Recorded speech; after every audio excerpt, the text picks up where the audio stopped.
नमस्कार दोस्तों, मेरा नाम चंदन कुमार और मैं आपका स्वागत करता हूं आपके अपने चैनल क्रैक एनसीईआरटी पे। दोस्तों, इस टॉपिक को स्टार्ट करने से पहले मैं आपसे कुछ पूछना चाहूँगा कि क्या अगर नदी के सारे पानी अगर सूख जाए तो उनमें जितने भी मछलियाँ हैं वो बच पाएंगे क्या? इसका जाहिर सा जवाब होगा एकदम नहीं। जब पानी ही नहीं रहेंगे तो मछलियाँ कैसे बचेंगे? उसी तरह आज का हमारा जो टॉपिक है, अगर जंगल नहीं बचेंगे तो जितने भी स्पेसीज है, प्राणी है, हम लोग भी नहीं बचेंगे। तो ये क्यों बता रहा हूँ? ये बता इसलिए रहा हूँ कि हमने एक चैप्टर शुरू किया था जिसका नाम था क्लास 10 का ज्योग्राफी का चैप्टर था, और क्या था? Forest and wild life resources. इसका हमने पहले पार्ट, दूसरे पार्ट में काफ़ी अच्छे से देखा था कि हम लोग को छोड़कर करोड़ों स्पेसीज है इस धरती पे, काफ़ी कुछ अभी तक खोजे नहीं गए हैं और काफ़ी कुछ खोजे जा चुके हैं।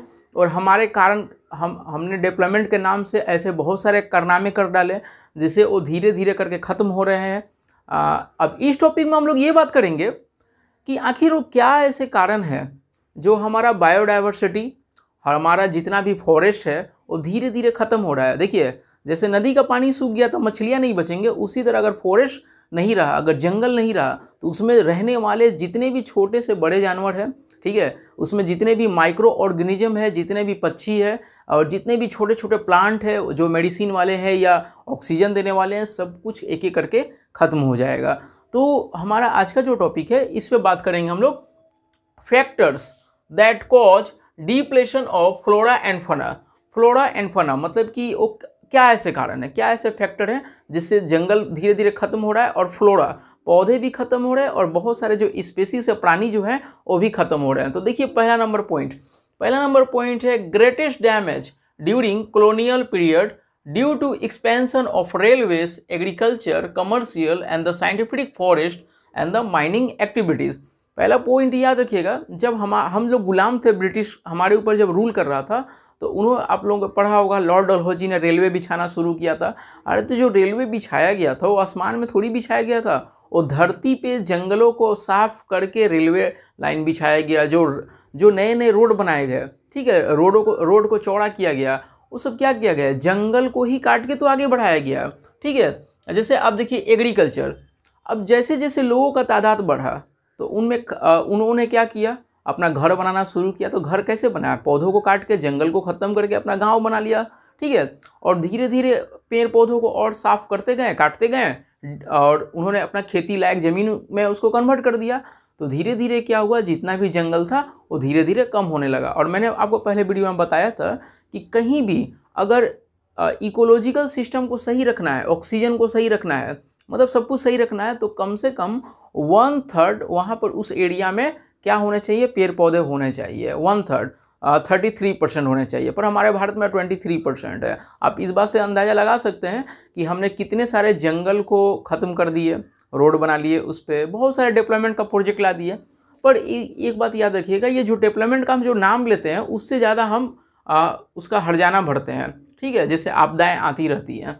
तो इसमें क्या बोल रहा है कि हम लोगों ने बहुत सारे जंगल को ख़त्म कर दिया, रेलवे के नाम पे रेलवे बिछा लिए, एग्रीकल्चर में उसको तब्दील कर दिए, माइनिंग एक्टिविटीज़ के कारण कर लिए। अब कमर्शियल मतलब समझिए, कमर्शियल मतलब ये होता है कि जैसे एक जगह है, उस पर बहुत सारे पौधे हैं, ठीक है। अब किसी ने सोचा कि अरे भाई, इन पौधों का क्या काम, इनको साफ करो और टी गार्डन कर दो, चाय का। तो बताइए, अब कमर्शियल उसने व्यापार के लिए उतने सारे लाखों पौधे को हटा दिया। हो सके उनका बाद में मुनाफा कुछ पता चलता कि उसे मेडिसिन बनता होगा, ठीक है।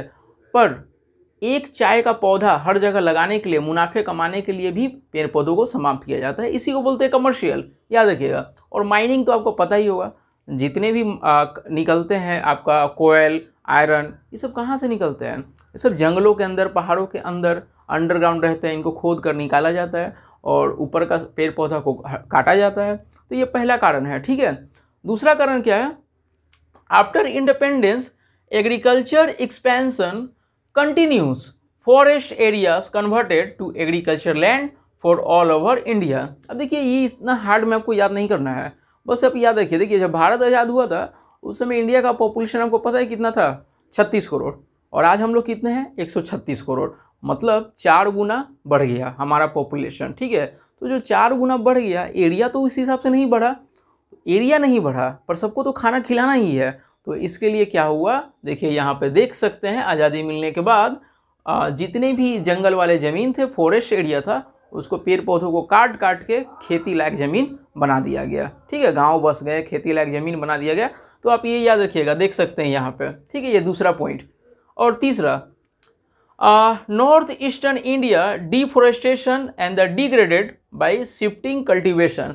आप एक बात याद रखिएगा, कभी भी अगर आप नॉर्थ ईस्ट वहाँ पे जाएंगे, नॉर्थ ईस्टर्न स्टेट में, जैसे मणिपुर हुआ, मेघालय हुआ, असम हुआ, मिजोरम हुआ, इस एरिया में जाइएगा तो वहाँ पे अजीब खेती करने का एक तरीका है। क्या है कि मतलब वो जंगलों को काटते हैं, ठीक है, उसके बाद खेती करते हैं, और खेती करने के बाद मतलब कि जंगलों को जलाकर काट के खेती करते हुए आगे बढ़ते हैं, और फिर इस ज़मीन को छोड़ के अगले साल दूसरे ज़मीन पे जाएंगे खेती करने के लिए, और वहाँ पर भी पहले से पेड़ पौधा होगा, जंगल होगा, उसको जलाएंगे, फिर खेती करेंगे, फिर अगला साल दूसरे ज़मीन पे जाएंगे। मतलब होना ये चाहिए कि अगर आप एक ज़मीन पे खेती कर रहे हैं तो कंटिन्यू करते रहिए उस पर ऐसा नहीं होता। आप नॉर्थ ईस्ट स्टेट में जाइएगा, मणिपुर, असम में, तो वहाँ पे ये शिफ्टिंग कल्टीवेशन, मतलब शिफ्ट कर देना, एक जगह से दूसरे जगह शिफ्ट करना है। अरे भाई, तो दूसरे जगह पे आप जो जाओगे वहाँ पे तो पेड़ पौधे होंगे ही, और उसको काट के खेती करोगे। इसका मतलब ये हुआ कि मतलब बार बार आप ज़मीन चेंज करते गए और पेड़ पौधों को ख़त्म करते गए। इसी को बोलते हैं शिफ्टिंग कल्टीवेशन या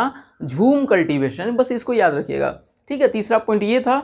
और आते हैं हम लोग चौथे पॉइंट में, लार्ज स्केल डेवलपमेंट प्रोजेक्ट। ये लार्ज स्केल डेवलपमेंट प्रोजेक्ट मतलब क्या है? अब जैसे 200 साल हमारे ऊपर ब्रिटिश ने रूल किया, हमको पूरा कंगाल बना के चला गया। अब कंगाल बना के जब चले गए तो हम बहुत गरीब देशों में गिने जाने लगे, तो हमें भी तो अमीर बनना था, लोगों का जीवन को ठीक करना था। तो कुछ कुछ ऐसे प्रोजेक्ट तो लाने पड़ेंगे जिससे लोगों को क्या मिले, एम्प्लॉयमेंट मिले। ठीक है, लोगों को बहुत सारे सुविधाएं मिल सकें। तो सुविधाएं जैसे मतलब एयरपोर्ट बनाना हुआ, बहुत सारे रेलवे स्टेशन बनाना हुआ, गाँव को शहर से जोड़ने के लिए रोड बनाना हुआ। अच्छा, बहुत जगह पे जो बाढ़ आता है उसको रोकने के लिए बहुत सारे डैम बनाया जाना। तो मतलब जो भी आप बनाओगे उसके लिए आपको ज़मीन का ज़रूरत पड़ेगा। ठीक है, और पहले जंगल बहुत था, अब इसी जंगल को जो काट काट के धीरे धीरे ये सब डेवलपमेंट प्रोजेक्ट जो बनाए गए, तो इसी के कारण क्या हुआ, डिफोरेस्टेशन हुआ। मतलब जंगल धीरे धीरे पहले जितने थे अब कम होने लगे। आप सोचिए खुद ही, आपने जब बचपन में देखा होगा कि एक रोड एक लाइन का था, 1 लेन का था, पर आप जाकर देखिएगा हो सके वो 4 लेन का बन गया होगा।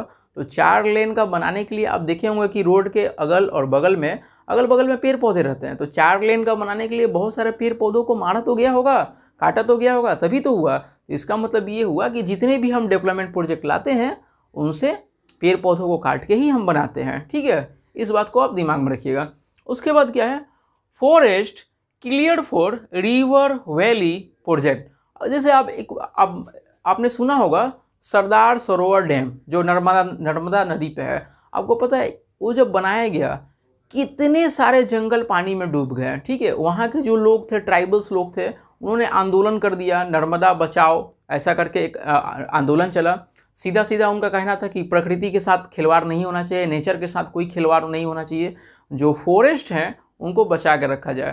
पर डैम बनाने के चक्कर में हमने काफ़ी सारे एरिया को सर्वे किया, उसको जब डैम बनाने लगे तो उस पानी में वो सब डूब गए। पानी में डूबने के कारण क्या हुआ, बहुत सारे एनिमल या तो मर गए या तो जंगल छोड़ कर भागना पड़ा। और एक बात याद रखिएगा कि जब भी छोटे छोटे प्लांट होते हैं वो थोड़ा सा भी प्रेशर झेल नहीं पाते हैं, और यहाँ तो डैम बना, पानी में डूबोना था, बहुत सारे स्पेसीज, छोटे छोटे माइक्रो ऑर्गेनिज्म, छोटे छोटे जानवर थे, उन लोगों को जंगल या तो मर गए या तो बेचारे कहीं चले गए और वहाँ पे जाके वो अपने आप को ढाल नहीं पाए, एकमोडेट नहीं कर पाए, तो वो समाप्त हो गए। तो ये सब कारण है जैसे जिनके कारण जंगल खत्म हो रहा है। ठीक है, अब दूसरा कारण देखते हैं, mining is another factor for deforestation.